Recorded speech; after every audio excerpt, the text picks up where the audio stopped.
Look, spending $1 million on Meta ads didn't make me a genius. It made me pay for every mistake with real money. And I learned faster than I wanted. So if you run ads for your business or your clients and you want more profit with less chaos, this video is for you. So I run campaigns every month inside my marketing agency, Lemon Agency, across different markets and offers. I've seen ads work amazing and I've watched performance crash overnight for regions nobody warned you about. So here is what we will cover: the tracking through nobody likes, why cash flow matters more than ROAS, how account trust changes approvals and results, the new rule creative beats targeting, and how we scale without burning money. And at the end I will give you my 5-step scale checklist we use before we increase budget, so you can copy it today.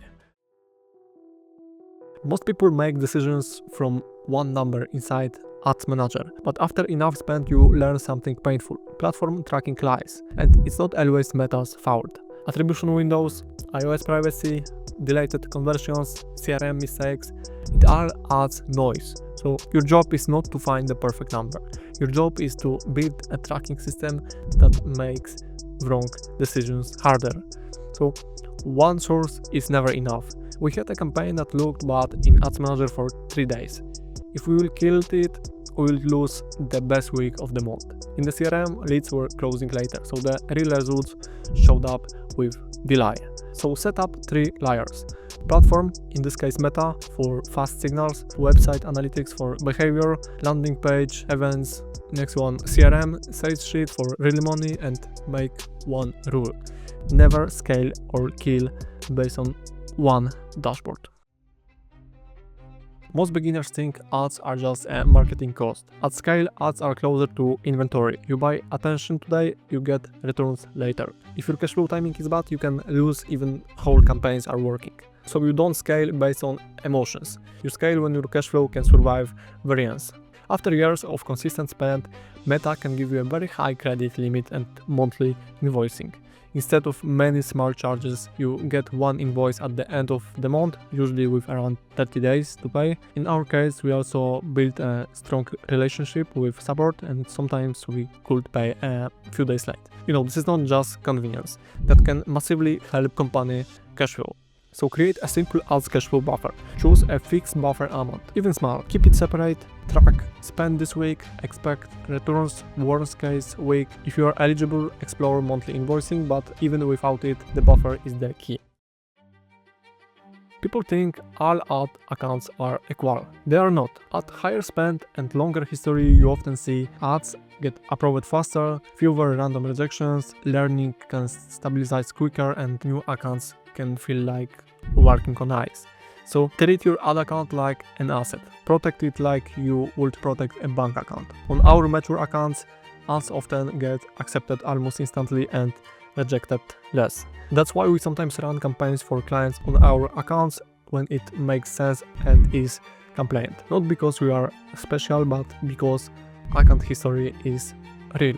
So make an account health checklist. One clear business identity and verified info. Clean landing pages, no shady claims, no broken links. Avoid constant risky words in ads: before, after, miracle, warranted. Keep a log of rejection and what caused them. And one more rule: don't test risky creatives on your best account. Okay, now we are entering the real game.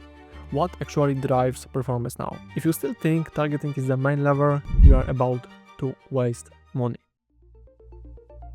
A lot of advertisers are still obsessed with interest, tiny audience, and perfect targeting. But we've seen major shifts where performance changed fast. In August and September 2025, many advertisers talked about a big delivery change, often nicknamed Andromeda. Results got unstable, some campaigns got destroyed, so we lost money too. A lot of money. And when the machine changes, you don't fight it with more targeting. You win by feeding it better creative signals.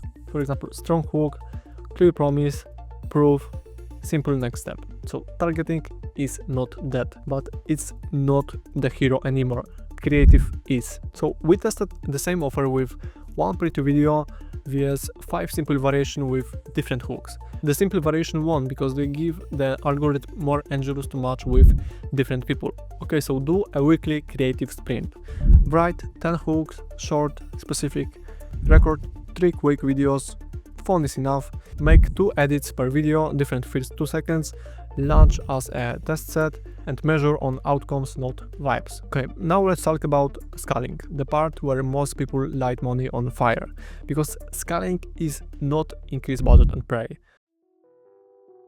Most people scale like this: campaign works, double the budget. Then CPA explodes, learning resets, and they say meta is trash. Scale with controlled steps, while protecting signals quality. Your job is to increase spend without changing too many variables at once. What worked best for us? Small budget increases. Think steady, not dramatic. Separating testing from scaling. Letting winners earn more, spend losers die fast. And when the market got unstable, we slowed down and focused on testing new creatives instead of forcing spend. So you need to build a simple structure.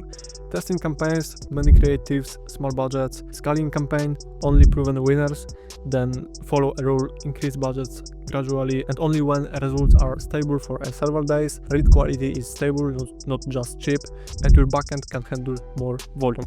Alright, last section, and it's important if you want fewer head case, because support can help, but you can't rely on it to save bad strategy. People think support doesn't matter. At scale, access matters because problems happen. For example, random restriction, disapprovals, billing issues, with performance drops. So use every advantage you earn, but build a business that survives without special treatment. For example, higher spend can unlock event invitations, priority support, sometimes early access to features. That can be helpful, but even with big spend, you are still exposed to algorithm changes and platform decisions. So nobody is immune. Make a support plus risk system. Keep a log of issues, dates, and outcomes. Document your best performing setups. Keep backup ad accounts and backup creatives ready. Never run your whole business on one campaign. Okay, let's close this with a clear checklist. Before you scale, check these 5 things: tracking sanity, meta plus website plus CRM, creative pipeline, you have new validation ready this week, offer clarity, one clear promise, one clear next step, account health, no policy risk, no messy landing pages, cash flow buffer, you can survive a bad week without panic, and if you only copy one thing from this video, copy this checklist. Okay, so let's summarize this. So don't trust one dashboard. Use 3 layers of tracking. Cash flow decides who survives, not just ROAS. Mature accounts often get smoother approvals, so protect your assets. Creative is the main lever now, especially during algorithm shifts. Scale slowly with a system, not with emotions. If this helped, drop a comment. What's your biggest problem with meta ads right now? Subscribe if you want more practical, no BS breakdowns like this, and tell me the next topic you want. For example, best creative for lead generation, or how to build a testing system, or how to fix campaigns after performance drop. So let me know in comment, and see you in the next one.